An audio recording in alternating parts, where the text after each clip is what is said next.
السلام علیکم ناظرین، میں ہوں شہزاد چغتائی آپ کے پروگرام میں حاضر، اور آج ہم بات کریں گے جو یہ نیا جو سیاسی اسٹنٹ اپوزیشن نے ڈیولپ کیا ہے اور جو نئی کچھ پیشن گوئیاں سامنے آ گئی ہیں، اور جس میں پاکستان کے حوالے سے سب سے اہم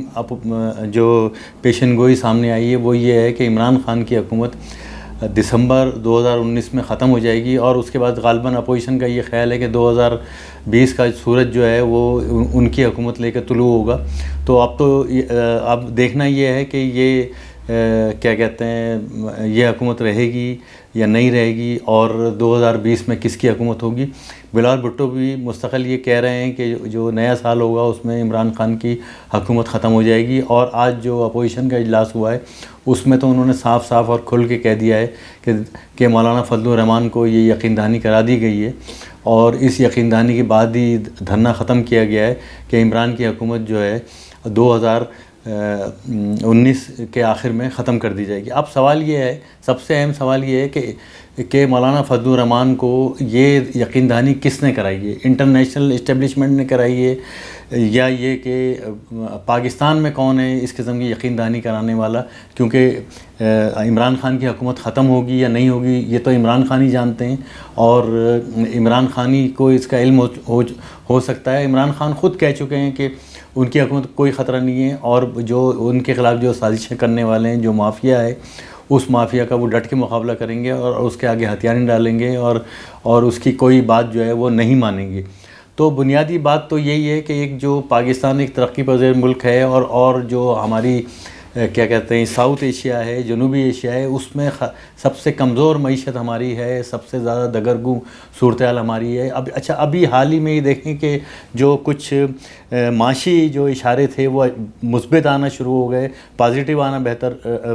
آنا شروع ہو گئے، اور معاشی صورتحال کسی حد تک ہم یہ کہہ سکتے ہیں، آج میں یہاں بیٹھ کے یہ بات کر سکتا ہوں کہ معاشی صورتحال کسی حد تک بہتر ہوئی ہے۔ بہتر اس طرح ہوئی ہے کہ آپ کی جو فارن جو انویسٹمنٹ ہے وہ 238% بڑھ گئی ہے۔ پھر یہ کہ آپ کا کرنٹ اکاؤنٹ کا خسارہ سمجھ لیں کہ ختم ہو گیا ہے۔ اس کے علاوہ یہ کہ آپ کی ایکسپورٹ بڑھی ہے، ڈالر گرا ہے، اور پاکستان نے بڑے بڑے جو بین الاقوامی قرضے تھے، جو بین الاقوامی مالیاتی اداروں میں قرضے تھے، وہ قرضے ادا کیے۔ تو یہ سمجھ لیں کہ یہ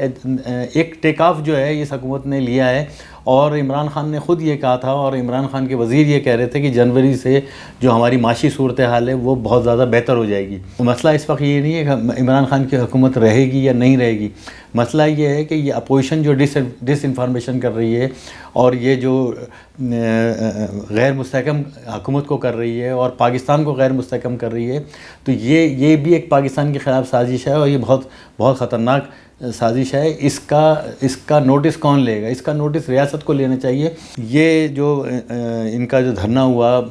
مولانا سے کسی کو پوچھنا چاہیے کہ بھائی یہ لوگوں نے جو حساب لگایا تو اس میں یہ حساب لگایا کہ اس دھرنے پہ مولانا کے 1 سے 1.5 ارب روپے خرچ ہوئے ہوں گے۔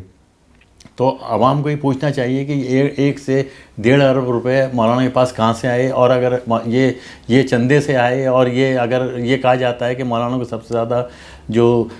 سپورٹ کیا وہ تاجروں نے کیا، اور تاجروں نے پیسے دیے، اور 2 ملکوں نے بھی پیسے دیے، اور پورے ملک نے جو ہے اس میں حصہ ڈالا اور چندہ دیا، تو کراچی میں تو چندہ جمع کرنا گناہ ہے، جرم ہے، اور یہ کہ مولانا کو اس کی کھلی چھوٹ دے دی گئی۔ یہ جو مولانا صاحب نے دھرنا دیا، اس دھرنے سے کس کو فائدہ ہوا؟ اس دھرنے تاجروں کو فائدہ ہوا، مولانا کو تو کوئی فائدہ نہیں ہوا۔ اس دھرنے سے پیپل پارٹی کو فائدہ ہوا، اس دھرنے سے مسلم لیگ نون کو فائدہ ہوا۔ تو اب اس ملک کو جو ہے اسٹیبلائزیشن کی ضرورت ہے، اس حکومت کو سپورٹ کی ضرورت ہے، تو یہ ریاست کو اب اس بات کا نوٹس لینا چاہیے۔ اور یہ جو ایک مافیا ہے، دیکھیں مافیا سے دنیا کے جن ممالک میں بھی مافیا تھی تو وہ مافیا ہی جیتتی تھی، ان سے کوئی نہیں ڈر سکتا تھا۔ اور میں آپ کو یہ بتانا چاہتا ہوں کہ یہ سیاسی مافیا ہے،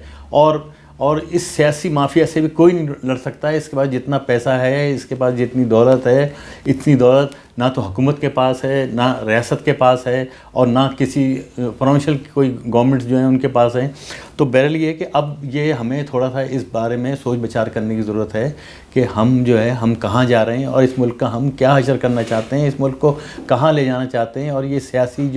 جو ہمارا ملک اکھاڑا بنا ہوا ہے، اس کے نتیجے میں ملک کو جو نقصان ہو رہا ہے اس کو ہم کیسے کنٹرول کر سکتے ہیں، اس پہ ہمیں توجہ دینی چاہیے. اپنا خیال رکھیے گا. بہت بہت شکریہ.